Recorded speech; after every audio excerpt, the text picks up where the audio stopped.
Hello students.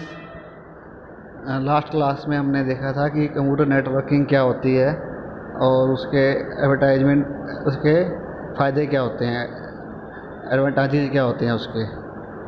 अब हम आगे देखेंगे एप्लीकेशन ऑफ नेटवर्किंग। उसकी एप्लीकेशन क्या है नेटवर्किंग की, वो देखते हैं। और कौन कौन से नेटवर्क होते हैं कंप्यूटर नेटवर्क, ये देखते हैं।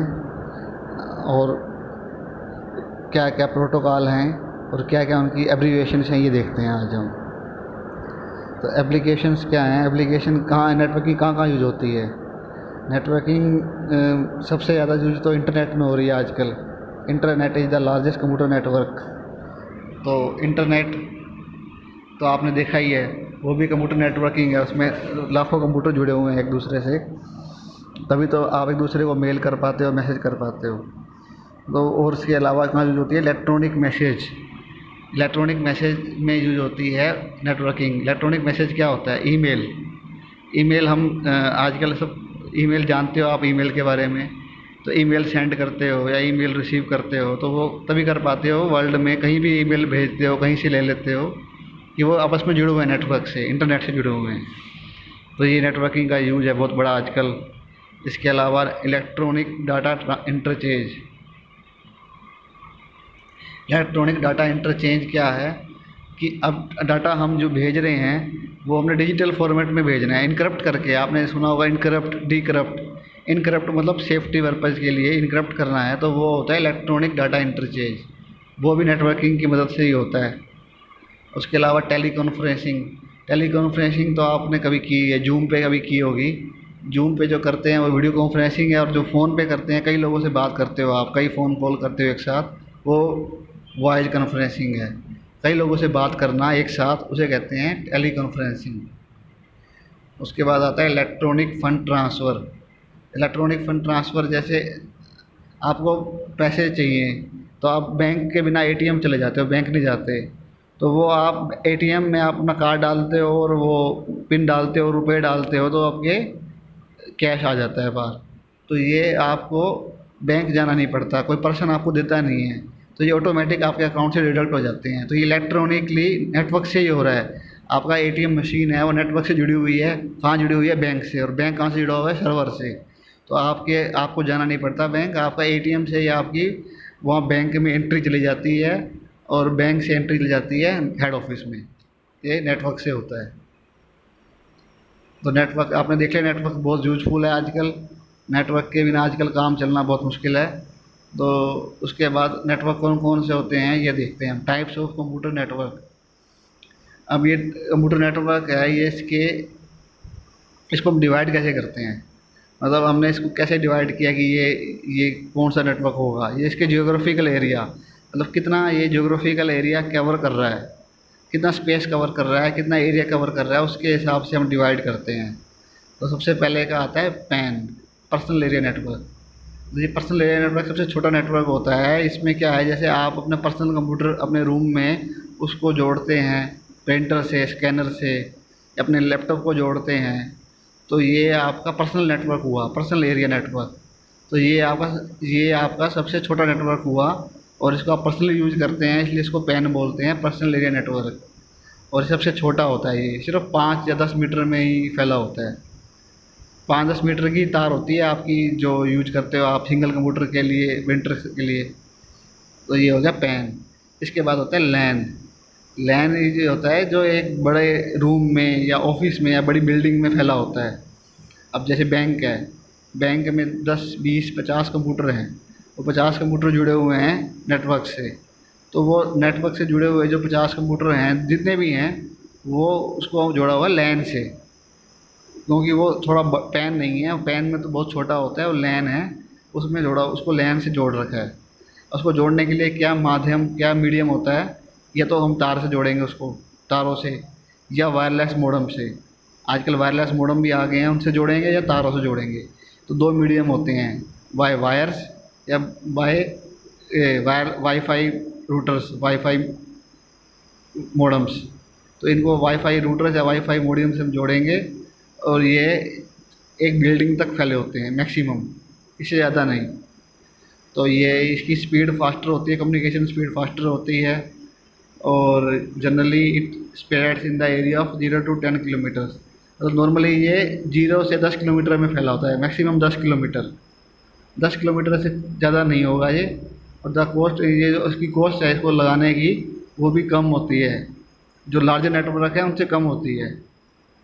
लार्जर नेटवर्क तो ज़्यादा ही स्पेस घेरेंगे, ज़्यादा केबल चाहिए, ज़्यादा रूटर चाहिए, तो उसके उससे कॉस्ट कम होती है।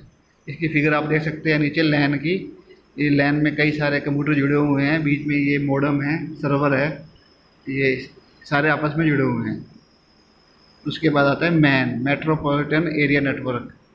ये लैन से बड़ा नेटवर्क होता है, ये पूरी सिटी में फैला होता है, जैसे केबल नेटवर्क है।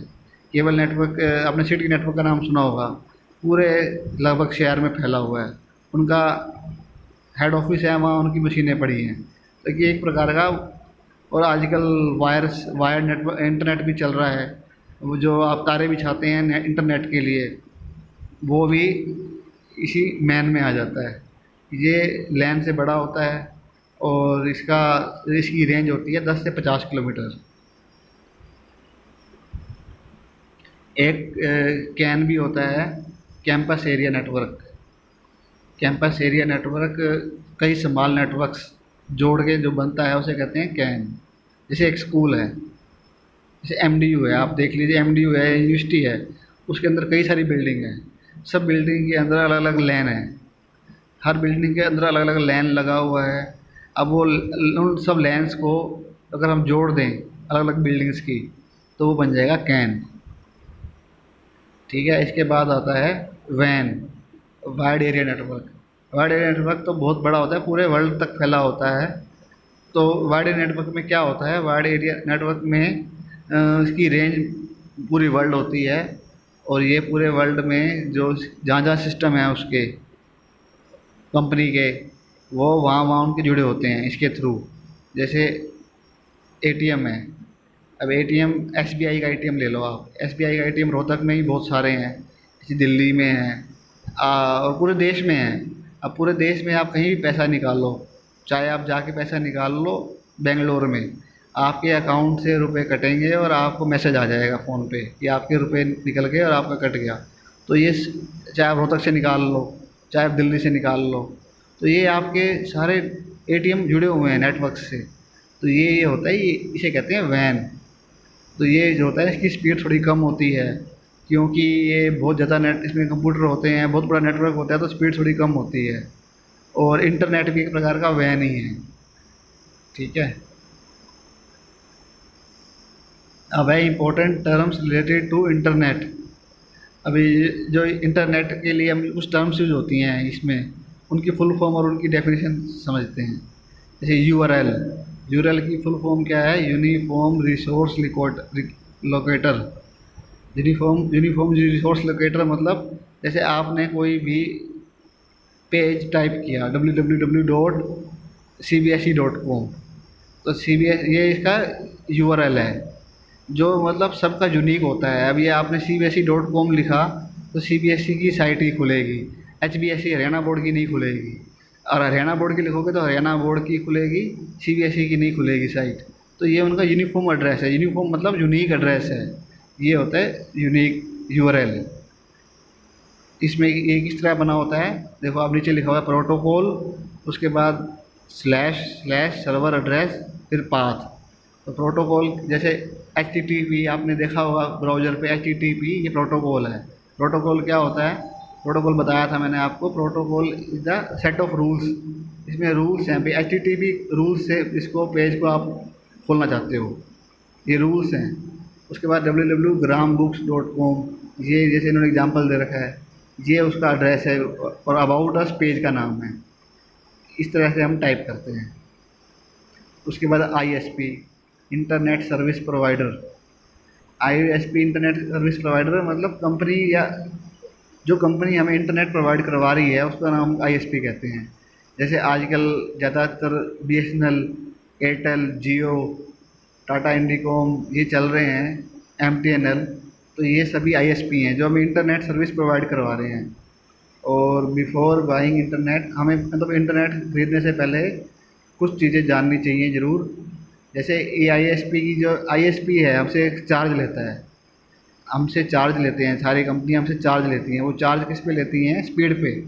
अब स्पीड कैसे मापते हैं? एमबीबीएस में। जितने ज़्यादा एमबीबीएस होंगे, जैसे 1 एमबीबीएस की स्पीड है, 10 एमबीबीएस की स्पीड है, 50 की है, 100 की है, तो वो सब जितना ज़्यादा स्पीड बढ़ेगी उतना रेट बढ़ता जाएगा। उस हिसाब से हमारे से चार्ज लेते हैं स्पीड मार्क। और ये आईएसपी कंपनी है, जो जितनी भी कंपनी आईएसपी की, इन्होंने अपने वहाँ पर एक हेड ऑफिस में सर्वर लगाया होता है। जैसे हमने यहाँ से रिक्वेस्ट भेजी कोई भी वेबसाइट खोलने की, वो रिक्वेस्ट उनके सर्वर से जाएगी, उनका सर्वर से फिर जहाँ पर वो साइट लोड है जिस सर्वर पे, वहाँ जाएगी। तो आपका काम नहीं है कि वो साइट ढूंढना, आपका काम मात्र है उसको भेजना।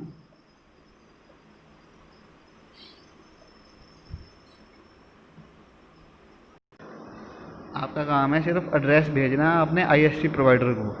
एड्रेस आपका आईएसपी वहाँ जो सर्वर लगा हुआ है, वो अपने आप उस एड्रेस को, चाहे वो अमेरिका में हो, चाहे कहीं अमेरिका में हो, चाहे यूएस में हो, चाहे यूके में हो, चाहे कहीं भी हो, वो उसका काम है ढूंढ के आपको प्रोवाइड करवाना।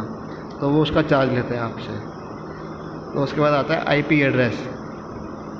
ये आईपी एड्रेस क्या होता है? ये आईपी एड्रेस एक यूनिक एड्रेस होता है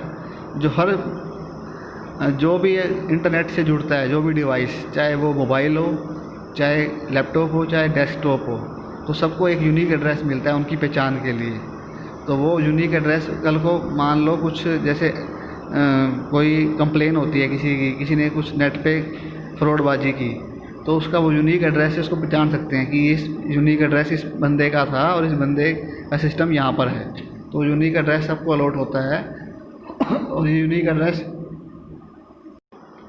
यूनिक एड्रेस कैसे बनता है? ये 4 डिजिट्स 0 to 255 इस रेंज में डिजिट्स होती हैं, और 4 डिजिट्स होती हैं, और 3 डॉट से सेपरेटेड होती हैं। हर डिजिट का एक वो होता है, हर डिजिट का एक बाइनरी नंबर होता है। जैसे 172 है, इसका बाइनरी नंबर नीचे दे रखा है 10101100।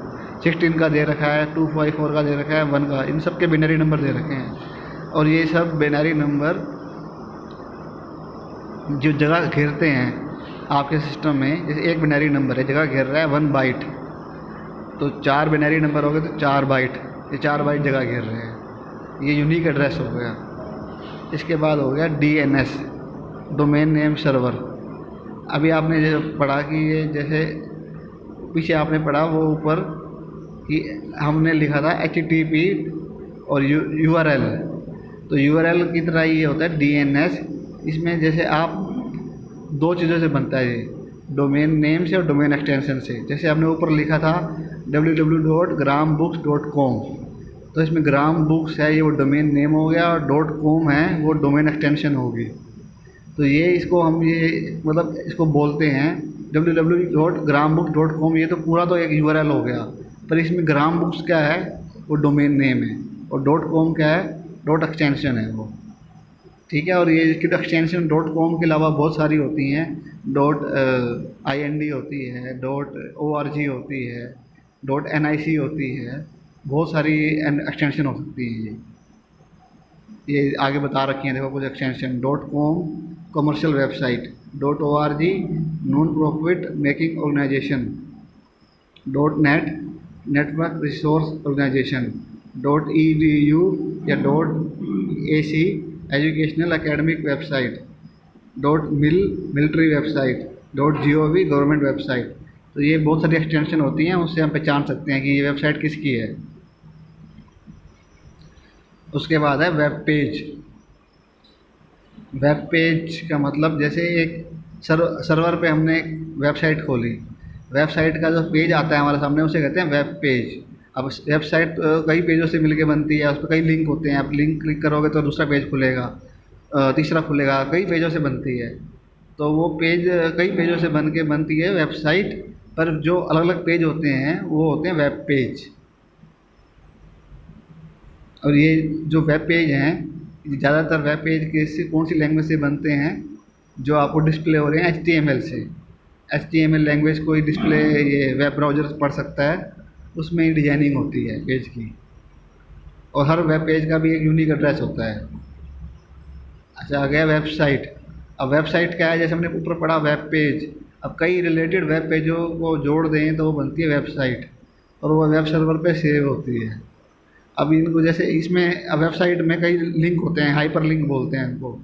उस हाइपर लिंक से हम दूसरा पेज खोल सकते हैं। हमने एक पेज खोला, उस पे हाइपर लिंक है, हमने क्लिक किया, दूसरा पेज खुलेगा, दूसरे पेज से तीसरा खुलेगा, ऐसे कई पेजों से जुड़ के जो बनती है उसे कहते हैं वेबसाइट।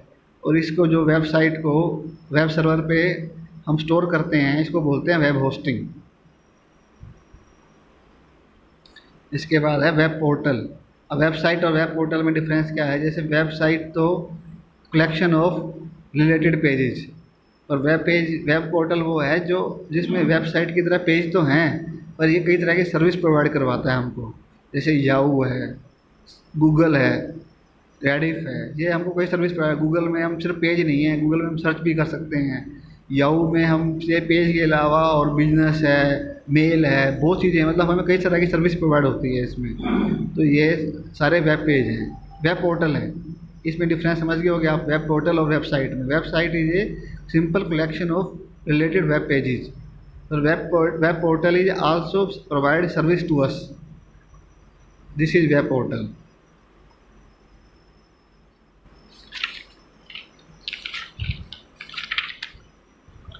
अच्छा, आगे है बैंडविथ। अब बैंडविथ किसे कहते हैं, ये स्पीड। जैसे आपकी जो स्पीड आ रही है नेट पे, जो स्पीड आ रही है, आप हमने नेट कनेक्शन लिया, आपकी स्पीड, आपने स्पीड लिया कनेक्शन 10 एम का, तो आपकी स्पीड बैंडविथ क्या होगी, 10 एम। किसी ने लिया 100 एम का, तो उसकी क्या होगी, 100 एम। 100 एम पर सेकंड मापी जाती है ये। तो ये स्पीड मापने के लिए यूज होता है बैंडविथ, कि कितनी स्पीड है उसकी। अच्छा, आ गया हाइपर लिंक। अब जैसे एक हाइपर लिंक क्या है, जैसे एक लिंक, जिस लिंक से क्लिक करके नया पेज खुले उसे कहते हैं हाइपर लिंक। ये कैसे बनता है हाइपर लिंक, HTML से बनता है। HTML में प्रोग्रामिंग होती है, आपने कभी करी होगी या आगे सीखोगे आप। HTML में प्रोग्रामिंग होती है, उस HTML पेज में ये हाइपर लिंक बनता है। इस पर अगर हम माउस ले जाते हैं ना, तो वो हाथ का निशान बन जाता है, हाथ का निशान। अगर इस पर हम क्लिक करेंगे तो एक नई वेबसाइट या नया वेब पेज ओपन होएगा।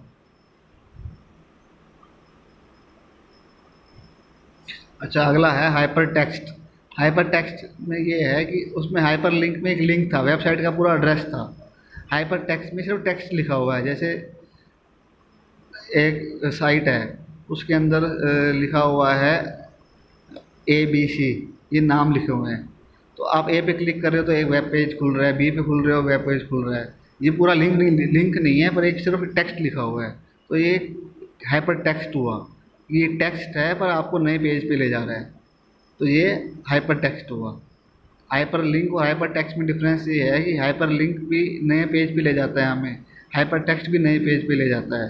पर हाइपर लिंक है जो, वो उसमें पूरा वेबसाइट का एड्रेस होता है, जबकि हाइपर टेक्स्ट में सिर्फ एक टेक्स्ट लिखा होता है। ये हाइपर लिंक और हाइपर टेक्स्ट हो गया। आज आप इतना ही करें।